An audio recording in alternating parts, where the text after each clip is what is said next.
Espero que estén pasando una velada agradable de aquel lado de la pantalla. Les saludo con gusto para este que será nuestro segundo episodio dedicado a los gatos, que es el tema de abril de la revista de la universidad, y en el que hoy nos vamos a ir, pues yo creo que a un tema más que prioritario para quien sea que comparta su hogar con un felino, que pues es los cuidados médicos, ¿no? Pero también los cuidados básicos para darle la vida más amable posible a estos animales, ¿no? Bueno, que causan franca conmoción los gatos en la sociedad, y de los que recibimos pues afecto y de los que, en fin, tenemos una coevolución que nos ha marcado y que pues siguen creciendo sus números, ¿no? Al ratito regresaremos a ello, pero esta siempre disputa entre qué es más popular, los gatos o los perros, ¿no? Llegaremos ahí. Para guiarnos en esta indagación nos acompaña pues Armando Rodríguez Castañeda, que les cuento es médico veterinario zootecnista por la UNAM y diplomado en medicina felina con más de 20 años pues trabajando en clínicas, hospitales y actualmente dando el servicio a domicilio tanto para perros como para gatos. Así ¿Cierto? es, cierto. Mucho gusto, Armando. Gracias por venir. Al contrario, gracias por la invitación A platicar. para hablar de, evidentemente, un tema que me apasiona, que son los gatos y la medicina felina. Buenísimo. Me gustaría a lo mejor aprovechar, pues empezando por el principio, ¿no? O sea, ¿desde cuándo nos acompañan los gatos o nos acompañamos mutuamente? Sí, esto es básico para entender las conductas felinas y de conductas felinas derivan una buena salud felina, ¿no? El gato es muy probablemente de las últimas especies domésticas que se domesticó. La domesticación del gato data de alrededor de entre 7 a 9,000 años, a diferencia del perro que tiene 100,000. Entonces, ahorita nosotros en una escala de pocos años no notamos diferencia, pero claro, pero tiene 10 veces más de coexistencia. de coexistencia la relación perro con hombre que gato con hombre. Y es bien importante, ¿por qué se dio esta domesticación? En realidad se cree que el gato eligió ser domesticado. ¿Quién domesticó a quién? Sí, porque la domesticación se dio hasta que empezó a haber asentamientos no nómadas con el inicio de la agricultura. Y al inicio de la agricultura había acumulación de granos, de semillas, lo cual implicaba presencia de pequeños animales. Claro. Y de ahí el gato empezó a acercarse al humano, pero de manera independiente, porque ellos tenían su alimento. Ese instinto de caza no se les quitó. Y son grandes cazadores. Son grandes cazadores, ¿no? Un gatito, de sus primeros periodos de socialización es eso, aprender a cazar, aprender a jugar, juegan a cazar. Entonces, esa es la gran diferencia. Si lo ves en una escala de miles de años, pues entonces ahí notas el por qué es bien distinto los problemas conductuales y médicos de un gato versus un perro, y ello ha derivado en que en últimas fechas pues haya una especialización en medicina felina. Claro. Oye, entonces, digamos, entre 7,000 y 9,000 años, ¿dónde fue? Más o menos. Que empieza empezó en el norte de África, hacia Medio Oriente. Los vestigios más antiguos de convivencia entre hombre y gato es en Chipre, más o menos alrededor de 7 a 9,000 años de antigüedad. Sí. Restos de huesos de gato en fosas humanas. De ahí se extendió pues de manera excéntrica hacia Medio Oriente, teniendo pues un máximo resplendor en el antiguo Egipto, ¿no? Hace más o menos 3,000, 4,000 años, en donde lo elevaron a un grado de deidad. Sí. Después con el amplio imperio egipcio y la llegada del imperio romano también se extendió desde entonces hacia el norte de Medio Oriente, hacia la región euroasiática y hacia el sur de África, ¿no? Para extenderse por todo el mundo. Órale. Oye, y así como, digamos, perro lobo, ¿no? Digo, de pug a lobo, sí. Unas escalas enormes, pero genéticamente no tanto. El gato, ¿cuál es su contraparte silvestre? Todavía hay muchos gatos silvestres, hay muchas especies silvestres, pero se cree que evolucionó directamente del gato montés africano. Es justo de esa zona, ¿no? De esa zona de África. derivó en lo que ahora es el gato doméstico. Ciertamente no hay muchas diferencias, a diferencia de los perros, que no es lo mismo un pug que un Alaska Malamut, que un chihuahueño, que un cobrador de labrador. O sea, el gato está un Los poco gatos más... están mucho más estandarizados, ¿no? La forma del gato, la fisonomía del gato, pero sí hay razas. También pues ¿no? lleva menos tiempo, ¿no? A lo mejor. Lleva menos tiempo, exactamente. Y además de que lleva menos tiempo, históricamente o durante mucho tiempo, esa relación con el hombre fue la misma. Entonces no requirió muchas adaptaciones, ¿no? O sea, se adaptó a ese grado, pero las variaciones entre razas a lo mejor cambian en tamaño, en colores, en la forma de orejas, en la forma de lo largo del pelo. Un comportamiento bastante Pero tienen similar. conductas muy similares. Sí. Físicamente son muy similares. Quien no conozca difícilmente, a lo mejor, salvo un siamés, poca gente te podrá distinguir un gato de una raza, ¿no? Y hay veces que por el simple hecho de tener de un color distinto ya lo denominan de otra raza, ¿no? Hay muchas menos. Razas de perros hay 450 y razas de gatos hay entre 40 y 50, depende qué asociación lleve el mando, ¿no? Pero esa es una gran diferencia. Y justamente por ello, pues derivó de una especie silvestre pequeña que no requirió muchos cambios adaptativos. Claro. Y entonces, digamos, empieza como este mutualismo a lo mejor, ¿no? En que, pues yo me acerco porque aquí tengo comida, pero a la vez yo como población humana, se está comiendo pues, a los roedores, o sea, fantástico, ¿no? A las alimañas. Y ya de ahí para el real, yo escuché, fíjate, en un nuevo libro de un divulgador de la ciencia que se llama Rob Dunn, tiene un nuevo libro que es todo acerca como de estas relaciones entre mutualistas y en fin. Y él un poco decía, bueno, ¿y qué dio el gato también? Porque una cosa es que estén ahí afuerita y otra cosa es que te los metes a la sala, ¿no? Y los tengas así y cuando se comportan de una manera como si tú fueras la mascota de ellos. Claro. Y arroja una teoría que a ver qué piensas tú, no sé si la había escuchado antes, a mí me pareció, como me quedé pensando, que es que dice que es algo similar a por qué nos gustan las películas de terror. O sea, que es esta idea como del miedo controlado. Como al final los felinos son grandes depredadores en general, de humanos, ¿no? En buena medida por mucha parte de nuestra evolución. Y el gato, que sigue teniendo ese comportamiento depredador, es como una especie de miedo tierno. O sea, puedes tener ternura por el organismo que en otra circunstancia te daría pánico, ¿no? Claro. Eso aventura él, ¿no? Yo no sé si...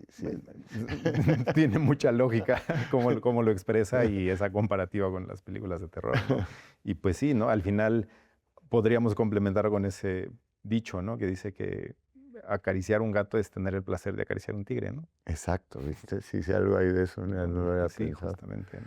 Pocos hemos tenido la fortuna de poder tocar un animal, un gran felino, ¿no? Y no haber perdido la mano.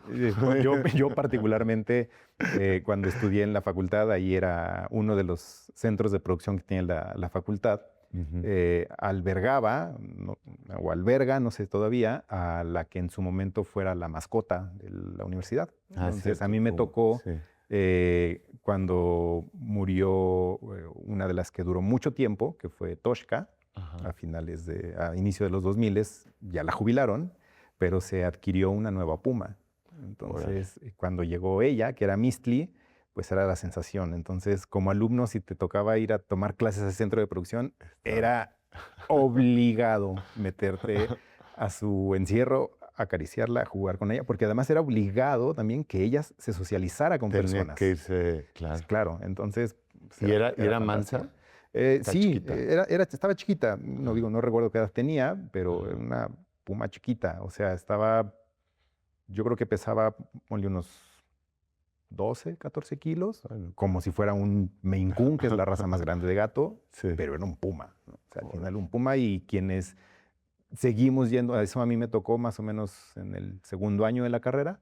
Entonces, hacia mis últimos años de la carrera, cuando hice el posgrado incluso, seguía yendo a ese centro de producción, pues ya era una puma adulta, y era impresionante verla cómo se acercaba corriendo, se trepaba a la reja para que le acaricias la barriga.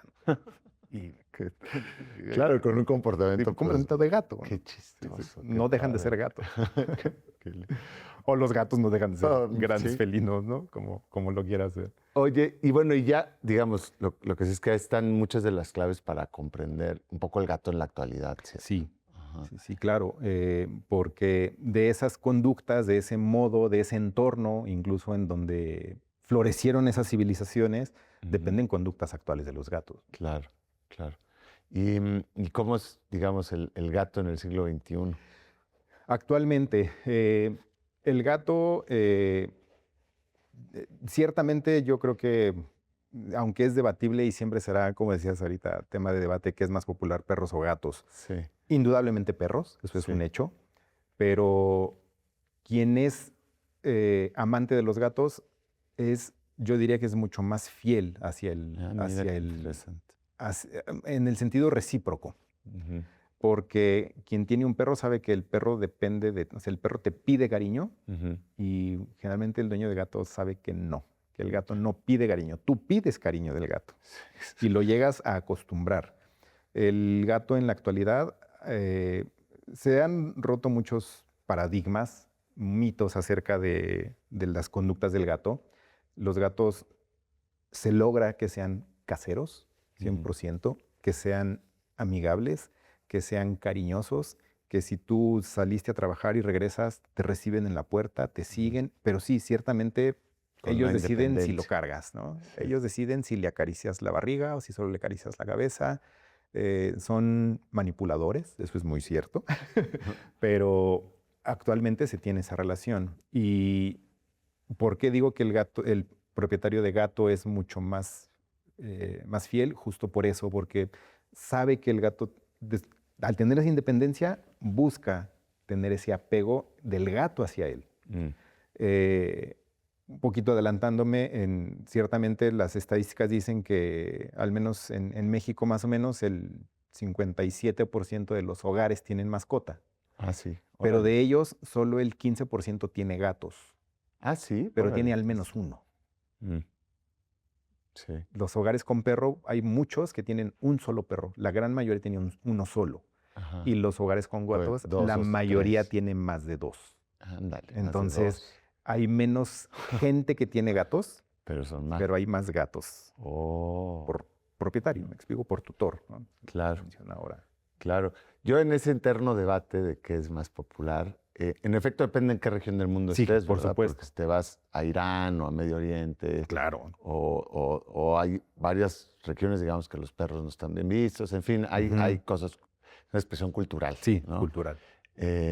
Y por ahí me encontré una cifra que, claro, que lo que pasa también con los gatos es que están aquellos domésticos, que en efecto, si comparas perros y gatos, pero luego están todo otro pedazo de semidomésticos, sí. ¿no? El gato que, sí sale, no sé qué, y luego está el que vive en otro lado y viene a comer, y ya están los ferales, ¿no? Y entonces ya ahí en esa numeralia, pues más o menos son equiparables las poblaciones. Así es, más o menos. Eso encontré. Qué interesante, pues mira, se nos acaba de ir este primer bloque. No le cambien, vamos y venimos, que se está poniendo muy bueno este episodio de gatos.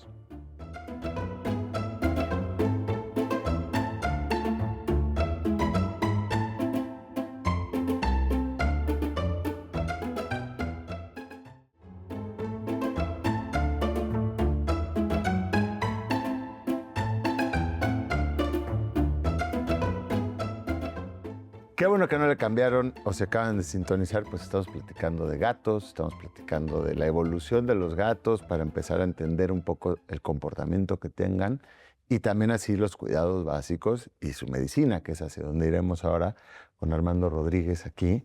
Y después de vernos, poner ahí un poco la numeralia para darnos una idea y de que entonces en muchas casas hay 2, 3 gatos, ¿no? Por lo menos. Ya nos podemos ir un poco como a tanto a su zootecnia como a su medicina. Así es. ¿Qué les damos de comer? Yo tengo gatos. Entonces voy a usarme a mí como de ejemplo de estudio. Croquetas, alimento húmedo. ¿Y qué croquetas o qué alimento húmedo? ¿O qué opinas tú? Indudablemente la croqueta facilita la vida, ¿no? Sin embargo, hay muchas calidades de alimento. Claro. Hay que considerar que evolutivamente, justo lo que hablábamos hace rato, el gato es un animal estrictamente carnívoro.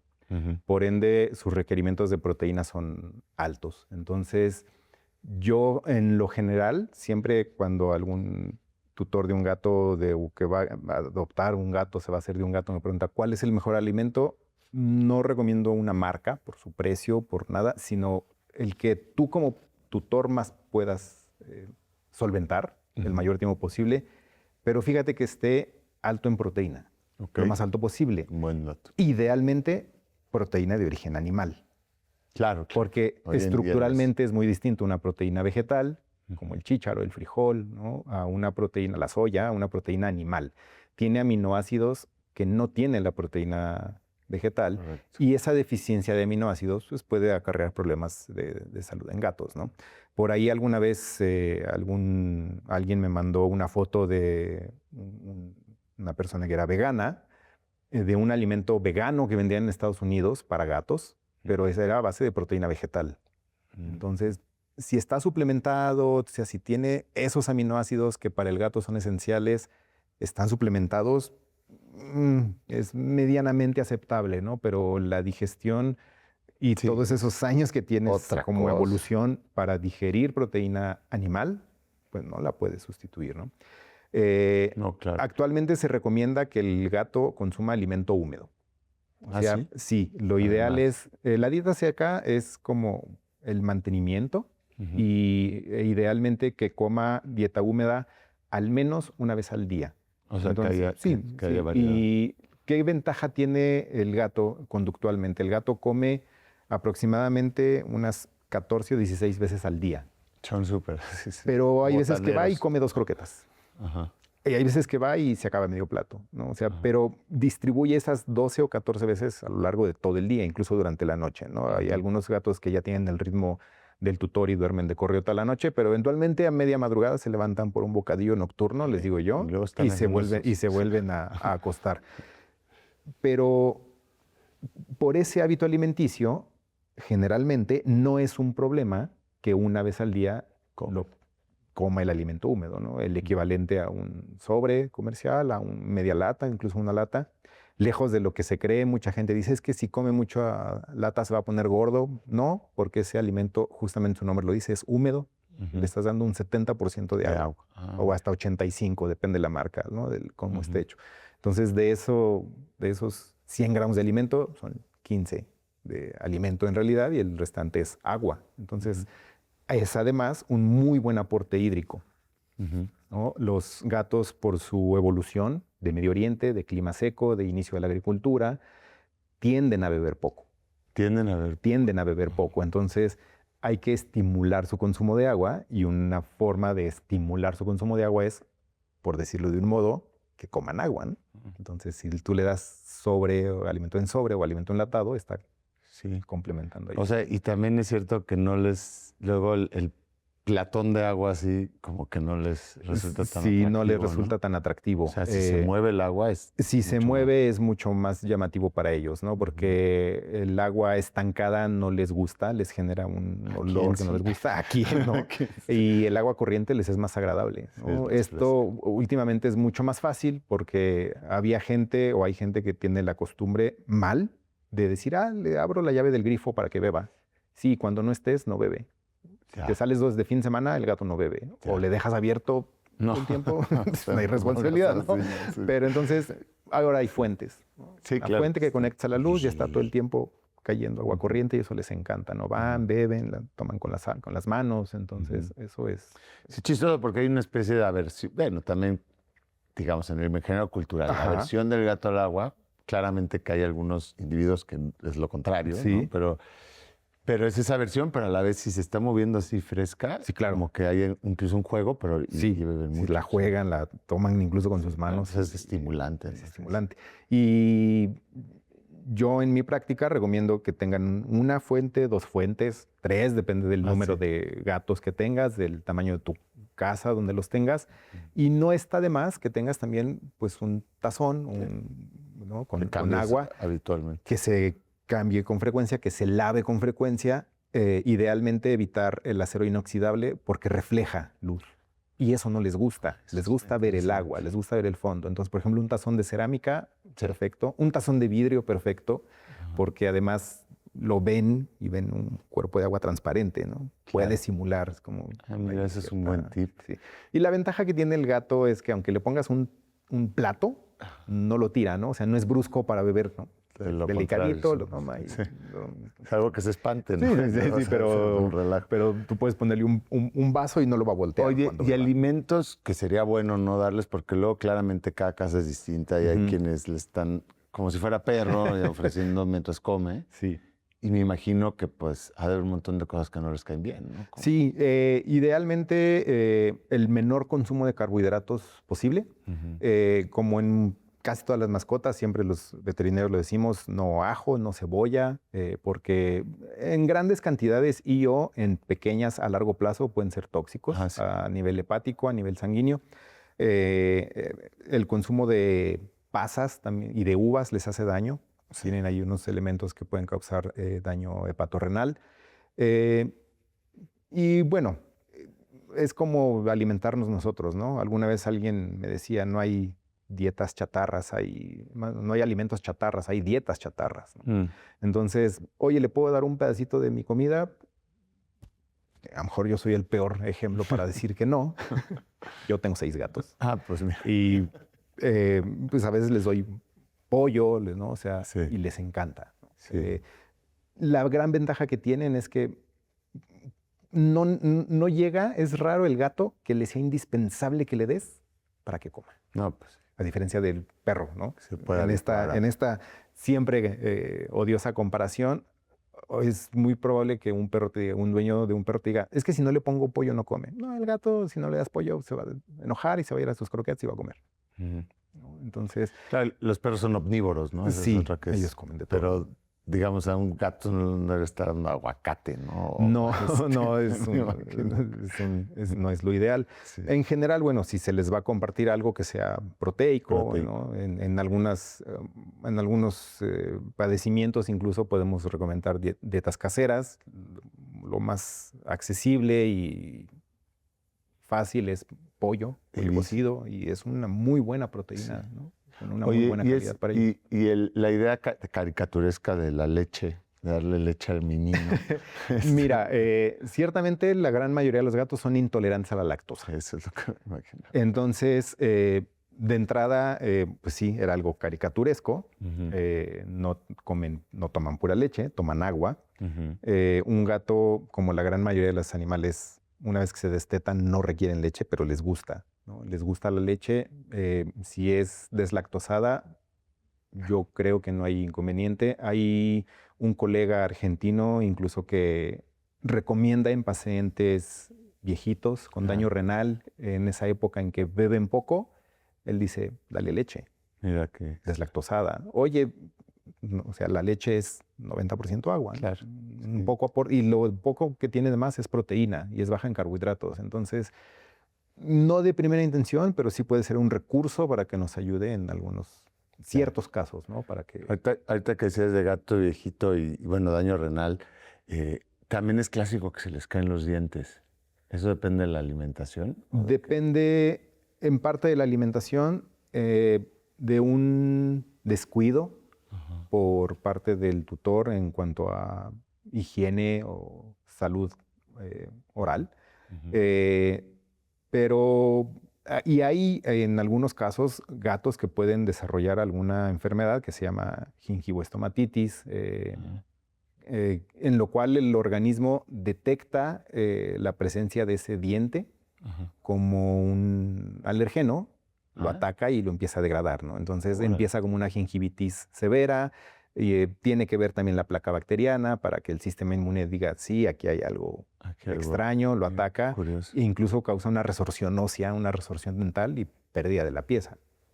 Eso se previene con una frecuente profilaxis dental, una adecuada profilaxis dental. Ciertamente la requieren mucho menos número de veces que los perros, porque acumulan mucho menos sarro, pero sí yo te diría, el gato en México casero, que a lo mejor el promedio de vida es de 15 años, 2, 3, 4 veces, cuando mucho requerirá una limpieza dental, ¿no? No Y está. con eso generalmente es suficiente para que no pierda tantas piezas cuando sea adulto o para que no genere ese Exacto. problema. Y con estos gatos, digamos, mayores, que siempre es un estrés ponerlo en la transportadora y sacar. Sí. Los gatos odian eso. Sí. Pero se puede hacer la visita médica a casa, ¿no? O sea, Sí, claro. Se puede, Sí. Es lo que se recomienda con estos gatos. Sí, ¿no? si le genera mucho estrés, sí. Siempre en medicina felina un factor clave es evitar el estrés. Ujú. En medicina felina hay varias primicias que tenemos. Lo primero, para quien quiera aprenderlo, y se lo decimos a la gente o a médicos recién egresados, el gato no es un perro pequeño, Ujú. Sí. es gato. Y en medicina felina, menos es más. Mientras menos lo estreses, se va a dejar más. Mientras menos lo manipules, se va a dejar más. Sí. Mientras menos quieras ser intenso con él, se va a dejar más, ¿no? Un gato y un médico, un auxiliar médico que sabe medicina felina, que sabe sujetar un gato, tú lo ves y es increíble, es maravilloso cómo puedes lograr el manejo de un gato. Ujú. Ciertamente, en este sentido, al evitar el estrés, si tienes un gatito de 12, 15 años que Sí. ha salido de su casa 3 Tres veces veces en y su vida. no está acostumbrado a la transportadora, el servicio a domicilio es una muy buena opción, ¿no? Ok. Yo, en lo particular, le recomiendo a quien tenga un gato que desde que lo adopte, tenga en su casa, que se haga a la idea de tener en su casa una transportadora sin puerta Que sea parte y con una del- cobija. Ah, Porque entonces lo va a intuye ser como- un escondite de él, Claro. en donde él ahí toma la siesta, en donde él ahí a veces duerme, incluso con que la vea, lo ubica, esto es mío. Y la huele, sí. En cambio, ese gato que cumple 6 años y consigues una transportadora que además te prestaron con Que otro olor de huele a gato perro y o a lo lo que quieres sea. meter ahí, no se va a dejar, ¿no? Y si es una de las más tantas cajas que ha tenido toda su vida en casa, Claro. le es más fácil. Oye, pues se nos fue el tiempo, me quedaron muchas preguntas. Claramente este es un tema que dará para más. Armando, muchas gracias. Al contrario. Ya, ojalá haya ocasión de que nos visites nuevamente Por supuesto. y seguiremos la conversación. Gracias por sintonizar. Acuérdense, mismo canal, misma hora. Todavía nos queda un episodio más de Felinos. Y pues consíganse la revista. Y si es muy cotizada esta portada, y si no, por lo menos véanla online. Hay muchos textos interesantes. Pasen ustedes buena noche. Gracias por sintonizar.